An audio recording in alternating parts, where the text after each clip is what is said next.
In this segment of our special news coverage, we touch upon the election and its broader implications on diplomacy, defense and the economy with a local pundit.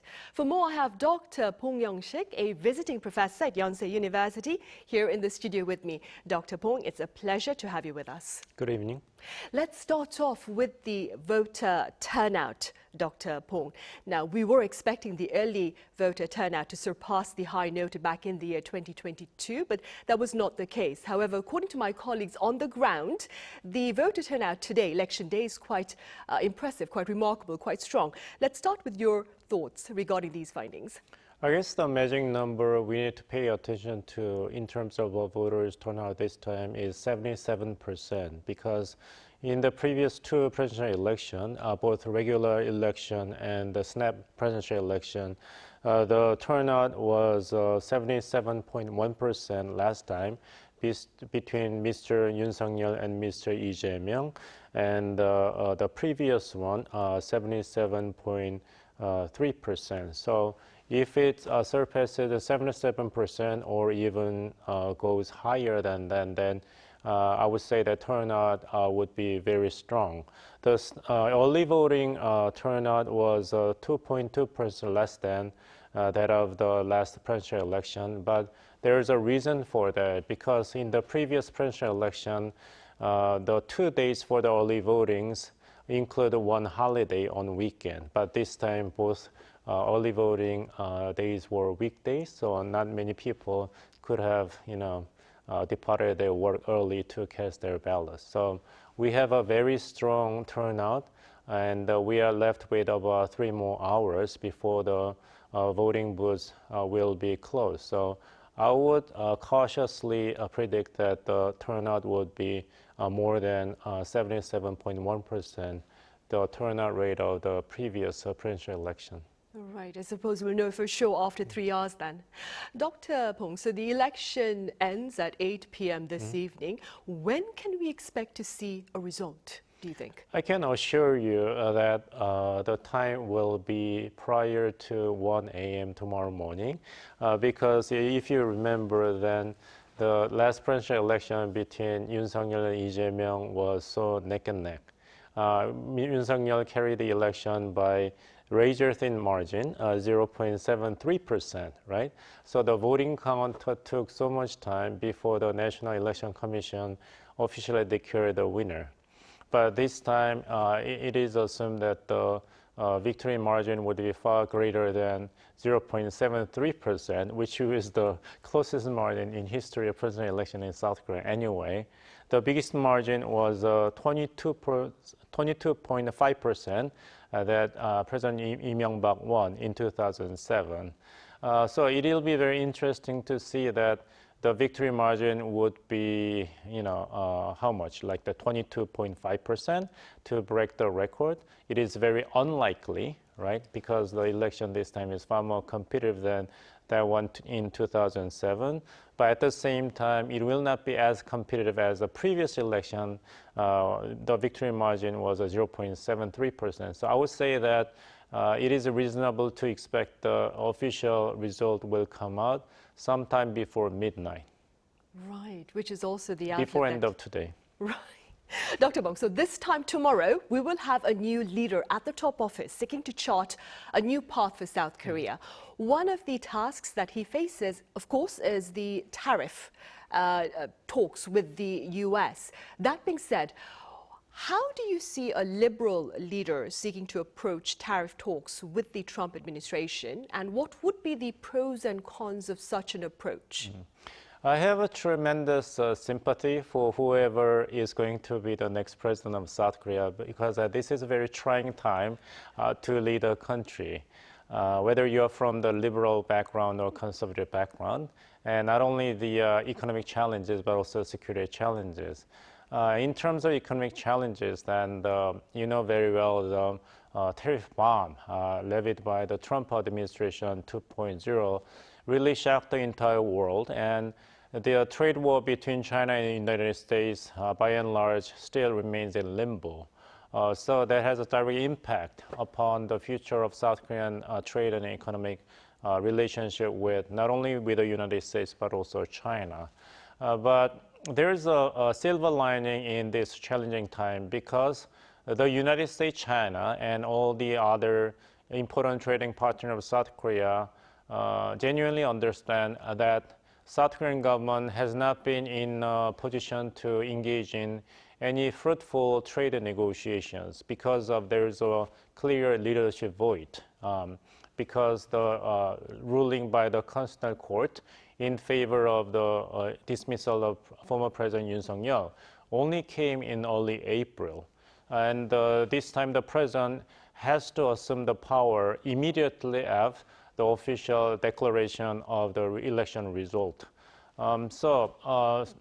United States clearly understand that the trade negotiation between Seoul and Washington has to wait for the clearer conclusion of the political calendar in South Korea. There's no way that United States could pressure South Korea for earlier conclusion of the trade negotiations anyway.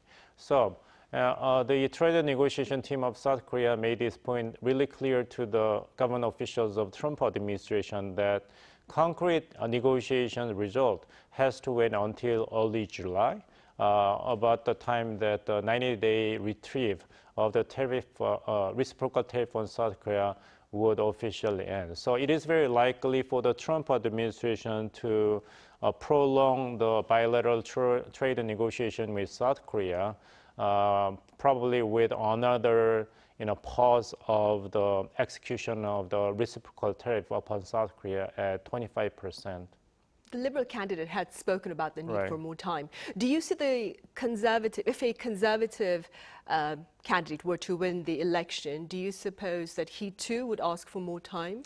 I think so. So the main point of my argument is that whoever wins the election, whether he's or he, all four major candidates are male, whoever is going to be the next president of South Korea, then the approach to the trade negotiation with Trump administration of the United States would have been more of the same because it's a bipartisan condition that determines the strategic position of South Korean economy anyway.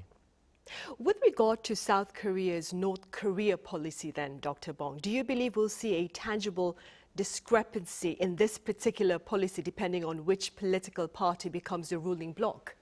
Unfortunately, yes, from very negative point of view, because if you have listened to their views on national security and North Korea policy, no president candidate has successfully demonstrated very clear vision or strategy to deal with these issues. For instance, Mr. Lee Jae-myung highlights his desire to conduct foreign policy of South Korea with pragmatism, but pragmatism without principle would be nothing, right? It'll be only short-sighted and temporary in nature. And Mr. Kim Mun-soo expresses the view that South Korea has to pursue its own nuclear weapons, but it's a non-starter without wholehearted embrace and the support from the United States and other allies.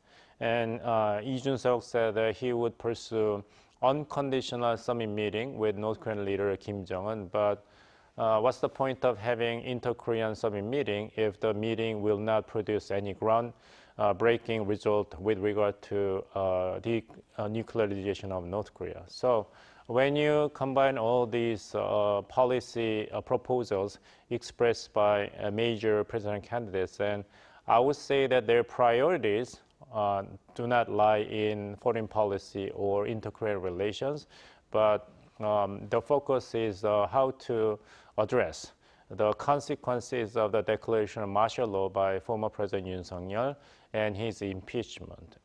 There is a reason why this presidential election is termed as snap election. This presidential election would not have happened anyway had it not been for the impeachment of former President Yoon Suk-yeol. So impeachment of President Yoon Suk-yeol as a consequence of his declaration of martial law is like a vortex, sucking up all the other considerations, other political issues. That being said then, Dr. Bong, I've seen your previous broadcast and you've shared quite a bit of practical advice with regard to dealing with North Korea. That being said, as a scholar, between the choice of carrots and sticks, what would you recommend in dealing with North Korea's persistent provocations? Everything and anything. In order to deal with great threat and challenge to national security of South Korea, as well as international security in that regard, from North Korea, you have to hit North Korea not just up and down, left and right, but also in the middle. So you have to use carrots and sticks in the right combination. But the problem is that ball is in the court of North Korea. North Korean leader declared that it is no longer interested in pursuing unification with South Korea, and it prefers to live as a separate country, adversarial country to South Korea. So South Korean government, after its inauguration, needs to come up with a new blueprint to deal with North Korea as it is, with a new doctrine, not as South Korea wants it to be. Staying with security matters and keeping in mind the state of geopolitics as we speak, Dr. Bong, do you believe South Korea's policy with regard to its neighbor, Japan, will stay on track, regardless of which political party takes the ruling part? Well, if Mr. Kim Moon-soo, representing the conservative PPP, is going to win the election, then I would say that continuing the trilateral security cooperation among United States, South Korea, and Japan, which was built under the leadership of previous president of South Korea, Yoon Suk-yeol, is likely to continue at least, if not be augmented. What if other candidates win the election? For instance, Mr. Lee Jae-myung from Democrat Party. Well, he said that he believes in pragmatism in domestic politics and foreign policy. So if he's true to his words, his promises during the election campaign, then there's no urgent reason for South Korean government to scrap the trilateral security cooperation with the United States and Japan, because it is interest of the United States as well, because the main target of global strategy of the United States, led by Trump administration in the second term, is containing China. And this trilateral security cooperation with South Korea and Japan is well within the transactional foreign policy of Trump administration anyway. So if Trump administration is not going to rush to demolish the trilateral security arrangement left by his predecessor, Joe Biden, and then there's no urgent reason for South Korean government with the new president to depart from the trilateral security cooperation with the United States and Japan either. And speaking about the Trump administration, Dr. Bong, do you suppose the Trump administration is a reliable partner for South Korea? Well, beauty is in the eyes of beholder, Says Shakespeare. Whether you believe Trump administration is reliable or not depends on what you want as a South Korean government from the United States, led by the Trump administration. And in that regard, the South Korea is very vital and important to Trump administration in its pursuit of core national interest of the United States in the name of America First policy. I'm not saying that Trump administration is all in love with South Korea, 100%, but there are important reasons for the Trump administration to work out a bilateral partnership with new government of South Korea for the interest of the United States. And the focus is, again, containing the rising power of China. And the South Korea constitutes a very important element of United States attempts to curb China's rise with its high technology and the global trade. So ignoring South Korea would undermine strategic interest of United States economy. And South Korea, alongside with Taiwan and Japan, constitutes the first island chain of the strategic posture of the U.S. forces abroad, close to China. So all these reasons combined, then Trump administration will be quite committed to working well with the new government of South Korea. So Trump administration will be a reliable partner, and so is South Korean government too, the Trump administration. Dr. Bong, Mr. Trump's Oval Office receptions of his foreign counterparts, they've been raising quite a bit of international eyebrows. Do you suppose the future South Korean president may face a similar scenario? And if that is the case, what issues may be brought up? Well, we have to wait and see because President Trump is all about America first. And he has this tendency of using international affairs, including summit meeting with foreign dignitaries, not as a foreign affairs event, but for an opportunity to augment his domestic popularity, more like a campaign trail. So there is a reason for the new president of South Korea to be cautious and well prepared, but you know what is likely to happen. You have the benefit of having seen what happened to other foreign leaders in the White House. And just being nice will not cut it because you remember how well the summit meeting between Japan's Prime Minister Ishiba and President Donald Trump went by. But what was the result in terms of trade war between United States and Japan?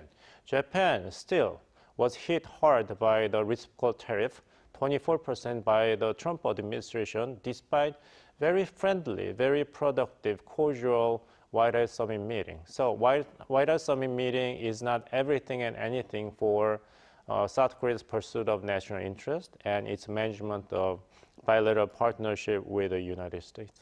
Right. And borrowing your words, Dr. Bong, the Trump administration's tariffs have been hitting its trade partners left, right, and middle as well. Yes.